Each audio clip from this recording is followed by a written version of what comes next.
네, 반갑습니다. 6월 26일 토요일입니다. 자, 드디어 또 주말이 왔습니다. 자, 푹 쉬시기 바라고요. 자, 여러분들 푹 쉬시기 위해서 제가 아침 일찍 종목 진단을 준비를 했습니다. 자, 변덕스러운 시청 상위. 자, 얘네들 때문에 고민들 많으셨을 것 같은데요. 1번 카카오, LG생활건강, 셀트리온 이 종목 코스피 쪽에서 한번 알아볼 거고요. 자, 코스닥 쪽에도 변덕스러운 시청 상위 종목들이 있습니다. 셀트리온 제약, 그리고 시젠, 에코프로비엠 이 종목들까지 같이 알아보도록 하겠습니다. 자, 차트를 보면서 바로 연결해 보도록 하죠. 자, 첫 번째 종목은 카카오죠. 카카오는 일전에 매도 사인을 한번 드렸어요. 그래서 변동성과 함께 주가가 하락하기 시작할 때 매도를 해야 된다. 자, 일단은 수급 동향에서도 외국인들, 기관들 다 같이 팔고 있는 상태인데 여기서 굳이 우리가 붙잡고 있을 필요가 없어요. 외국인과 기관들이 매수를 한다라면 개인들이 팔고 또 외국인과 기관 즉 수급 주체의 매수를 통해서 주가가 계속 올라가는 부분들인데 얘들이 매도를 하고 있다라는 것은 사는 사람들이 개인밖에 없다는 얘기거든요. 자, 그럼 개인들이 사는 이유는 뭐냐? 이 델타 변이 바이러스에 대한 부분 때문에 비대면 관련한 플랫폼이 각광을 받는다. 또 최근에 증권사에서 목표 주가를 계속 올렸잖아요. 이런 부분들이 긍정적으로 작용했을 것이다라고 보여지는데 지금 같은 상태에서는 네, 일단 수급에서의 매도가 진행되고 있기 때문에 부담스럽다라고 봐야 되죠. 자, 주가는 추가적인 하락이 나타날 수 있습니다. 지지선대가 어디에 있느냐? 145,000원에서 140,000 사이에 걸쳐져 있습니다. 즉 추가적인 하락이 더 나타날 수 있기 때문에 현재 시점에서는 추가 하락 염두에 둬야 되겠다 이 생각하셔야 될 것 같고요. 한 가지 긍정적인 부분은 자, 일단은 단기적으로 주가가 하락하지만 RSI 지표가 과매수 아래쪽으로 떨어졌습니다. 즉 주가가 추가적으로 하락하게 된다면 60포인트 아래로 떨어질 수 있다는 얘기겠죠. 그러면 어떻게 될까요? 저가 매수가 들어올 수 있다. 자, 그러면 월요일날 보합 수준으로 시작한다라면 건드리지 않는 게 일단 좋겠죠. 근데 마이너스로 떨어져도 버린다. 마이너스 한 14만 한 6, 7천원까지 떨어진다라고 된다라면 그 시점에서는 매도가 의미가 없습니다. 일단 기술적 반등 기다려야지 되는 부분이고요. 자, 횡보를 통해서 옆으로 계속 서준다라면은 일단은 상황을 봐야 되겠죠. 주가가 조금 반등할 때 매도를 친다거나 아니면은 상황을 보면서 조금 더 보유한다거나 이렇게 가시긴 해야 되겠는데 그런 거 아니라면 일단은 네, 주가적인 부분에서의 변동성은 계속 확장이 된다라고 보셔야 됩니다. 그래서 가지고 계신 분들 일단은 중요할 것 같아요. 자, 아래쪽 15만원 아래쪽으로 떨어지게 된다라면 일단 매도가 의미가 없습니다. 근데 15만원대 이상에서 움직여 주게 된다라면 비중을 축소하실 것을 권장해 드립니다. 일단은 주가가 하락 이후에 횡보 그리고 나서 또다시 횡보하더라도 추가 하락이 나타나게 된다라면 추세가 나빠질 수 있거든요. 그래서 일단은 비중 축소가 가장 중요할 것 같아요. 또는 차익 실현 들어가시는 게 필요할 것 같죠. 다만 물려 계신 분들 같은 경우는 한번 도박을 걸어볼 필요가 있을 겁니다. 왜냐하면 아래쪽으로 저점 지지가 14만 5천원부터 시작이 되기 때문에 지금 당장 매도하기는 조금 애매할 것 같아요. 이미 10% 이상 고점 대비 떨어졌기 때문에 현재 시점에서 추가적인 하락이 나타났을 때는 매도하는 건 약간 의미가 없겠죠. 그리고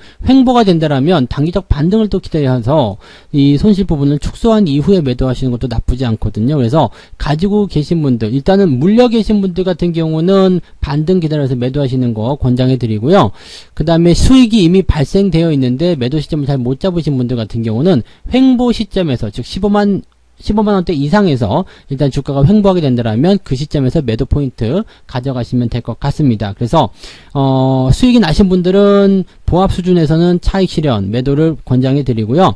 손실이 나고 계신 분들 같은 경우는 반등을 좀 기다려보는 게 좋겠다라고 보시면 되겠습니다. 대신에 주가가 만약에 개파락을 통해서 15만원 아래쪽으로 떨어지기 시작했다 이렇게 된다면 매도가 그 시점에서 의미가 없습니다. 그렇기 때문에 자, 반등을 기다리는 게 더 좋겠죠. 오히려 추가적으로 하락이 더 나타난다고 하더라도 지지선에 대한 기술적 반등 기다려야 되기 때문에 15만원 아래쪽으로 개파락이 된다 하면 순식간에 빠져버렸다 이렇게 된다면 매도보다는 반등을 기다리시는 게 훨씬 더 유리할 것 같습니다. 그래서 조금 더 올라간 이후에 대응하시는 게 유리하겠죠. 그런 식으로 대응해 주시면 되겠고요. 지금 매수는 들어가시면 안 돼요. 네, 매수는 뭐 계속 말씀드리지만 수급이 악화되는 부분이고 워낙에 시장에서 많이 떠들어댔기 때문에 단기적 조정을 피할 수가 없다 이렇게 생각하시면 되겠습니다. 자, 그 다음에 보실 종목이 셀트리온인데요. 조금 있다가 이제 진단해 드릴 셀트리온 그 제약하고 같이 보시면 될 것 같긴 합니다. 이게 이제 방역 당국의 한마디 때문에 떨어졌다 이렇게 되어 있는 거거든요. 자, 국산 항체 치료제인 셀트리온의 레키로나가 델타형 변이 바이러스를 대상으로 한 방어 능력이 현저히 떨어지는 것으로 나타났다. 이건 누가 얘기한 거냐면 이제 방역 당국에서 얘기를 한 부분입니다. 그래서 일단 이 레키로나에 대한 부분은 해외 승인이라든지 그 다음에 이제 치료제에 대한 어떤 수출 이런 것들을 통해서 기대감을 많이 모으고 있었거든요. 실질적으로 뭐 셀트리온 제약 같은 경우도 뭐 주가 상승이 단기간에 일어나기도 했었고요. 그런 부분이 있었는데 효과가 없다라고 이렇게 얘기를 해버리게 되면 이 약 필요 없는 거 아니냐 이렇게 얘기가 될 수도 있는 거고요. 또 화이자라든지 이런 쪽에서는 지금 이 변이 바이러스에 대한 어떤 예방 능력이 훨씬 뛰어나다라는 얘기를 해놓고 있기 때문에 그럼 굳이 국산 쓸 필요가 없는 거 아니겠느냐 이런 식의 표현이 될 수도 있는 거거든요. 그러면 이 제품들이 일단은 승인이 된다고 하더라도 실적이 개선될 수 있는 가능성이 많이 줄어들게 되겠죠. 지금도 이제 이 치료제에 대한 부분들이 많이 뒤쳐져 있잖아요. 지금 뭐 화이자, 모더나 이런 것들을 통해 가지고 백신이 많이 나온 상태입니다. 그렇다면 국산 치료제가 뒤늦게 나온다. 이거는 일단 선점 효과에서 떨어지는 부분이기 때문에 실적 개선 효과가 많이 떨어진 그런 상황이 된 건데 여기에서 다시 효능이 없다. 방어 능력이 떨어진다. 이제는 변이 바이러스가 중요한 포인트가 될 텐데 이 부분에 대해서 방어 능력이 떨어진다 그러면 답이 안 나오죠. 그러니까 이런 상황이 됐을 때 부담이 커질 수밖에 없는 상황이 되는 겁니다. 자, 그렇다면 지금 이 셀트리온은 어떻게 해야 될까? 현재 추세도요, 계속 하락 추세에 있었습니다. 그래서 매수에 대한 포인트가 전혀 만들어지지 않은 패턴이거든요. 대신에 저점 지지라인대가 23만원에 있기 때문에, 25만원이네요. 25만원 정도에 있기 때문에, 현재 시점에서는 일단 25만원의 지지선을 확보해 볼 필요는 있겠습니다. 25만원 지지선이 확보가 된다면 일단은 버티시는 게 좋을 것 같아요. 26만 5천원. 지난 금요일 종가하고요. 25만원 큰 차이 없습니다. 그래서 요거 그냥 유지하시면서 보시면 되긴 되겠는데 그렇다고 해서 뭐 매수를 한다거나 비중을 더 확대한다거나 물타기를 해서 뭔가 조금 이제 반등을 꾀해본다거나 이거는 좀 아닐 것 같아요. 재수 없으면 주가가 더 빠질 수도 있거든요. 그래서 25만원이 지지선이다 라고 생각하시면서 일단은 보유하시되 25만원 깨지게 되면 매도 의견으로 보시는 게 좋겠습니다. 그리고 또 한 가지 종목에 대한 대응 전략은 매수는 들어가지 않고 가지고 계신 분들에 한해서는 25만원 지지선만 보자 이렇게 보시면 되겠죠. 약간은 보수적으로 부정적으로 보시는 게 유리할 것 같습니다. 참고하시기 바라고요. 자, LG생활건강으로 넘어갈게요. LG생활건강 최근에 주가 흐름이 굉장히 좋습니다. 제가 예전에도 한번 언급해 드린 적이 있는데 이 소비 관련해서 또 화장품 관련해서 굉장히 좀 의미가 많이 있다라는 말씀 드렸을 텐데요. 이게 중국 내에서 굉장히 인기가 있습니다. 후요. 후라는 제품이 있는데 중국의 젊은 층은 잘 모르겠고요. 이제 나이가 좀 있는 거 30대 중반 이상의 어떤 아줌마들 있죠. 인기가 아주 장난이 아닙니다. 그래서 명품 가방 받는 것보다 이 후라는 화장품을 받는 걸 더 좋아한대요. 피부에 관심이 많아서 그런 건지 모르겠습니다만 일단은 인기가 너무 좋답니다. 그래서 일단 완판 그리고 뭐 광군제라든지 이렇게 뭐 쇼핑이 딱 집중되는 그런 주간이 있죠. 물건이 없어서 못 산답니다. 그런 정도이기 때문에 일단 코로나의 상황이 조금 진정이 되고 그 다음에 이런 판매량이 좀 늘어날 수 있는 상태가 된다면 당연히 수혜를 받을 수밖에 없는 상황이 되지 않을까 생각합니다. 다만 주가가 지금 조금 많이 올랐어요. 그래서 이격이 좀 벌어지면서 부담감을 좀 키워놓은 상황인데 전체적으로 전망은 좋아요. 전망은 좋지만 지금 가격대가 176만원이기 때문에 개인들이 쉽게 접근하기 어려운 종목입니다. 외국인이나 기관 정도만 매수를 꾸준히 해주고 있는 상태인데 여기서 과매수 국면까지 들어갔어요. 그렇다면 개인들의 물량이 이제 비싸지만 좀 사볼까? 라고 생각이 해볼 수 있는 그런 구간이 들어왔거든요. 또 계속적으로 이야기가 나오니까 괜찮은데? 많이 올랐는데? 이 생각하게 되실 텐데 들어가시면 좀 애매할 것 같아요. 왜냐면 이격이 벌어진 상태에서 개인들이 들어온다? 그렇다면 어떻게 될까요? 주가를 때리고 들어가는 형태가 나타날 수가 있겠죠. 또 이 종목은 공매도에 타겟이 될 수 있는 종목이죠. 단기간에 많이 올랐잖아요. 그렇기 때문에 이런 포지션들은 일단 부담스럽다라는 것을 꼭 생각하셔야 됩니다. 지금 현재 시점에서는 추가 상승에 대한 가능성이 있습니다. 그래서 가지고 계신 분들 입장에서는 추가 상승을 더 노려보시는 거 괜찮겠죠. 5일선 이탈되지 않았고 또 업황에 대한 기대감도 당연히 있기 때문에 좀 더 보시는 게 맞지만 신규 접근 들어가시면은 재미없을 것 같아요. 재미없는 부분이니까 접근하지 마시기 바라고요. 또 변동성을 통해서 주가가 만약에 외국인의 매도나 기관의 매도를 통해서 주가가 이렇게 지금 가격대로 친다라면은 한 170, 한 3만원쯤 될 것 같은데요. 173만원 그 아래로 주가가 떨어지기 시작한다라면 일단은 매도 의견을 권장해 드립니다. 그래서 단기적인 매도 보실 수 있겠고요. 지지선 때는 지금 165만원 정도 수준에 형성되어 있기 때문에요. 뭐 이 정도는 괜찮아. 왜냐면 위쪽 대비해서 한 6%밖에 안 되거든요. 내려가도 괜찮아. 그냥 가져갈래. 이런 분들은 그냥 장기적 보유하셔도 현재로서는 별 문제는 없을 것 같습니다. 그래서 현재 그 투자 패턴 상황에 따라서 전략을 좀 달리하실 필요가 있겠는데, 이 종목 같은 경우는 가지고 계신 분들 단기적으로 보셨다면 수익을 지키기 위한 포지션으로 173만원 이탈하게 되면 매도 의견 말씀드리고요. 장기적으로 보실 분들은 165만원 정도 보시면 되겠습니다. 지지선 때는 그렇게 형성되어 있으니까 장기적으로 보신 분들은 홀딩 유지하시면 되겠고요. 신규 접근은 지금 들어가지 마시고요. 만약에 주가가 조정을 받는다라면 165만원 근처 또는 그 아래쪽으로 들어가시면 괜찮을 것 같다 생각이 좀 드네요. 그래서 그런 부분들 참고하시고, 지금 RSI 지표가 과매수 국면이라는 것은 꼭 여러분들이 명심하셔야 될 것 같습니다. 그래서 그런 내용들 참고하시면 좋겠네요. 자, 그 다음 종목은 셀트리온 제약을 보도록 하죠.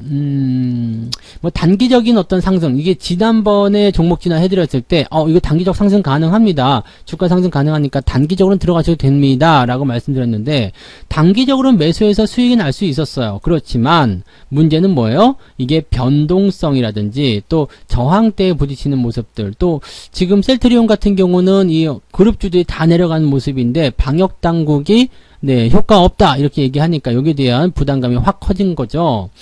그렇기 때문에 지금 현재 시점에서는 리스크를 안고서 매매를 해야 될 이유가 없습니다. 그런 내용이라고 좀 판단하시면 될 것 같고요. 단기적으로 보신 분들도 어제 오늘 그러니까 목요일이나 금요일 정도라면은 차익 실현이 좀 들어가셨어야 되는데 아직 차익 실현 못 하셨다. 이렇게 되면 수익률 다 반납하실 수가 있을 것 같아요. 왜냐면 지금 이게 주말 지나가면서 이제 여러 가지 뭐 갑론을박이 있긴 하겠습니다만 추가 하락에 대한 가능성들이 있겠잖아요. 그래서 추가 하락이 나타나게 된다면 지지선대가 146,000원 요 정도까지 나오고 있는데 현재가 대비해서 약 4-5% 정도 더 빠질 수 있는 상황입니다. 그러면 수익 난 거 다 반납이에요. 다 반납하게 되면 어떻게 될까요? 지지선 근처이기 때문에 굳이 매도할 이유가 없죠. 좀 더 지켜보시는 게 맞겠죠. 그래서 추가적으로 하락이 나타나게 된다면 일단 매도보다는 홀딩이 맞는 것 같습니다. 그리고 추세가 지금 진행된 부분을 보게 된다면 14만원대 초입 구간에서 지지선이 형성이 되는 부분이거든요. 그러니까 145,000원 또는 14만원 구간에서 지지가 된다라면 거기서 옆으로 좀 횡보하거나 아니면 주가 반등이 나타날 수도 있는 상황이지 않겠나 생각됩니다. 다만 이 레키로나에 대한 부담감이 있기 때문에 주가가 다시 올라갈 수 있는 확률이 있을까라는 생각은 아직 회의적이죠. 그래서 지금 현재 시점에서 신규 접근 좋지 않겠죠? 매수 들어가지 마시고요. 가지고 계신 분들 일단 뭐 수익권이시다 그러면은 차익 실현을 어느 정도 생각해 보긴 해야 되겠습니다만 손실권이다 또는 이제 주가가 좀 떨어져 가지고 14만원대까지 빠졌다라고 된다라면 매도보다는 일단 홀딩을 통해서 단기적 지지선에 대한 저점 매수 이런 것들을 통한 주가 반등을 기다려 보시는 게 좋을 것 같습니다. 그래서 물타기나 이런 것들 절대 하지 마시고요. 신규 매수 들어가지 마시고 가지고 계신 분들만 14만원대 초반에 지지선을 놓고 대응을 해주시는 전략이 필요할 것 같습니다. 지금 상황 별로 좋지 않다는 거 꼭 염두에 두셔야 될 것 같아요. 네, 자, 그 다음에 시젠 볼까요? 시젠도 마찬가지죠. 단기적 상승을 통해서 주가 상승이 일어날 수 있습니다. 그런데 문제는 이제 이 바이러스에 대한 부분들이 얼마만큼 지속될 것이냐죠. 사실 뭐 변이 바이러스에 대한 부분들은 뭐 심각하다라고 할 수도 있겠습니다만 그것이 또 통제가 안 되는 건 아니거든요. 과거에 있었던 어떤 작년에 있었던 그런 코로나 이런 상황들로 접근하지는 않는다는 이야기입니다. 그렇다는 것은 뭐예요? 제한적이라는 얘기죠. 즉 주가 상승이 단기성에 그칠 가능성이 매우 높다라고 보셔야 되는 거고요. 추세를 보시더라도 지금 보면은 기술적 반등으로서 딱 들어갈 수 있는 저항권대에 진입했다고 보실 수가 있습니다. 지금 지지선 같은 경우는요. 현재 시점에서 나타나는 지지선이 딱 걸쳐져 있네요. 8만원 지지선 걸쳐져 있고요. 그 다음에 아래쪽 지지선이 67,000원 구간입니다. 주가가 빠지기 시작하면 이놈은 좀 무섭게 빠지잖아요. 그렇게 된다라면 약간 부담감이 좀 생길 수 있을 것 같아요. 단기적 차익 실현 권장해 드리고요. 주가가 지금 8만원대에 걸쳐 있다고 하더라도 추가 상승에 대한 부분보다는 차익 실현이 조금 필요할 것 같다는 생각됩니다. 신규 접근 당연히 좋지 않겠죠. 그리고 물려 계신 분들, 이런 분들은 8만원이 이탈하게 되면 또 똑같습니다. 비중을 계속 줄여나가시는 전략이 필요할 것 같고요.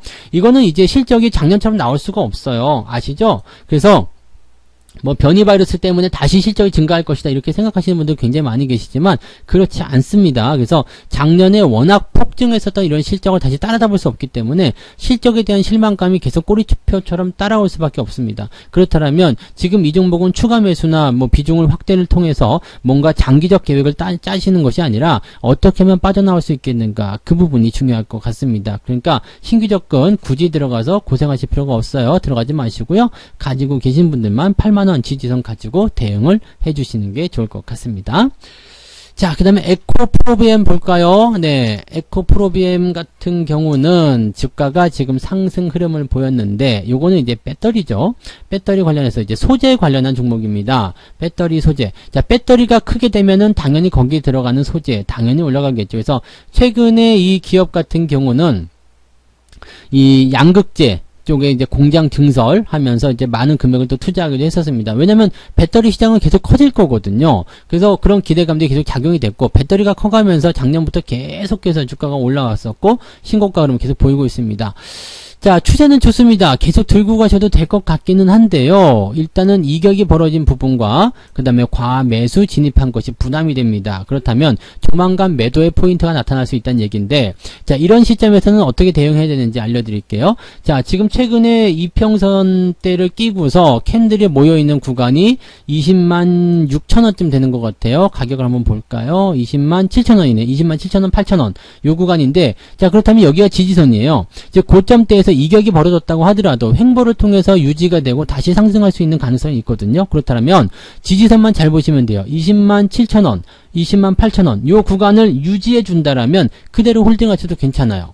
그 다음에 지금 현재가 대비해서 변동성도 뭐 2%대, 3%대 밖에 되지 않기 때문에 이 변동성에 대한 리스크도 그다지 크지 않다고 보시면 되거든요. 다만 이 자리가 깨지고 내려가면 다음번 지지선이 저 밑에 있어요. 10% 이상 하락할 수 있기 때문에 19만원대 초반까지 밀릴 수도 있습니다. 그러면 여기에 대해서는 뭔가 조심을 좀 해야 되겠습니다만 20만 7, 8천원이 깨지지 않는다면 그냥 놔두셔도 괜찮아요. 그러면 현재 시점에서 여러분들이 생각하실 수 있는 전략은, 신규 접근은 좋지 않겠죠. 뭐 횡보가 들어가든 조정이 들어가든 리스크가 남아있기 때문에 신규 접근 좋지 않겠지만, 가지고 계신 분들은 20만 7천원, 8천원대 지지선 보면서 계속 보유하셔도 됩니다. 횡보가 유지된다면 굳이 매도를 할 이유가 없고요.